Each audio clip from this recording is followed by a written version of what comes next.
Tonight I want to give you an exclusive insight into the targeting and intimidation of Jewish Australians since the October the 7th atrocities by Hamas against Israel.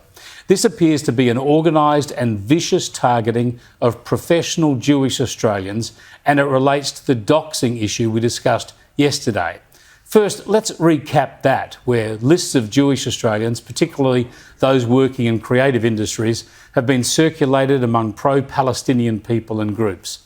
This information contains names, workplaces, social media profiles, photos, and personal details that can be used to harass and intimidate Jewish people. Jewish Liberal MP Julian Leeser called out this disgraceful tactic and demanded action on this program last night. And that's why I'm joining the Executive Council of Australian Jewry and others in calling for a tougher response to ensure that in the future, anybody that engages in this terrible, intimidatory doxing behaviour will feel the full force of the law. And it seems the Albanese Labor government has been pressured to finally do something on at least this one aspect of the anti-Semitism we're seeing in this country right now. No Australian should be targeted because of their race or because of their religion. The Albanese government committed last year to stronger protections for Australians through reforms to the Privacy Act. The Prime Minister has asked me to bring forward, as part of that set of reforms to the Privacy Act, some new provisions to deal with this practice of doxing. We'll see where all that lands, but let's hope it's effective. So now back to these new revelations about another campaign targeting Jewish Australians by using complaints mechanisms through government agencies or professional organisations.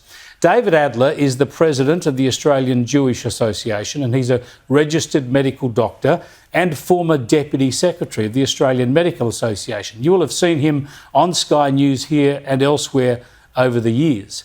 And in the 35 years he's been a registered medical practitioner, he's never had a complaint upheld against him. Only one was filed in that time and it wasn't upheld. Yet since the October the 7th terrorist attack, there have been at least 10 complaints about Dr. Adler to the Healthcare Complaints Authority.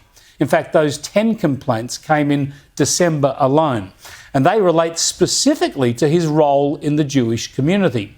Most of the complaints contain these words or similar, noting that Adler is president of the Australian Jewish Association and claiming he's been using his platform to spread hatred against innocent people who are based in Australia and Palestine. They claim this breaches the Medical Code of Conduct and amounts to engaging in unprofessional behaviour. They even add that his behaviour is unacceptable and extremely dangerous to our community. The complaints link is a variety of they actually link to a variety of social media posts by Dr. Adler and the AJA about the atrocities committed against Israelis and about the hostages and the resultant Israel-Hamas war. The similarity in their wording of these complaints suggests a coordinated campaign. And while some of the complaints merely call for an investigation, others demand that he be struck off the register as a doctor, or that medical authorities take action against Dr. Adler and revoke his licence to practice. This is clearly a deliberate targeting of a leading Jewish Australian seeking to undercut his professional status. Some of the complaints are anonymous, while others use their names. With complaints like this, sometimes the process of defending yourself can be the punishment. But thankfully this time, Adler has been spared that, with the Healthcare Complaints Commission writing to him saying it's assessed the complaints about his comments on the Middle East conflict, and in consultation with the Medical Council of New South Wales, it has decided to take no further action. It did add, however, that he might want to consider these complaints as valuable feedback. Well, it is feedback, but just how valuable it is, I'm not sure. What is clear is that people are trying to do David Adler some professional harm because he is a Jewish Australian who's publicly defending the rights of Jewish people and Israel.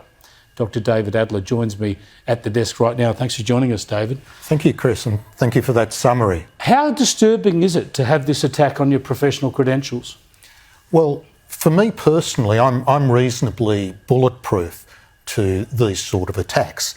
But what we see here is symptomatic of the broader problem, which is to identify Jewish people and try to harass them and attack them in Australia. And I think we need to give some thought to the fact that they are exploiting government facilities, they're exploiting government processes in this example without consequence.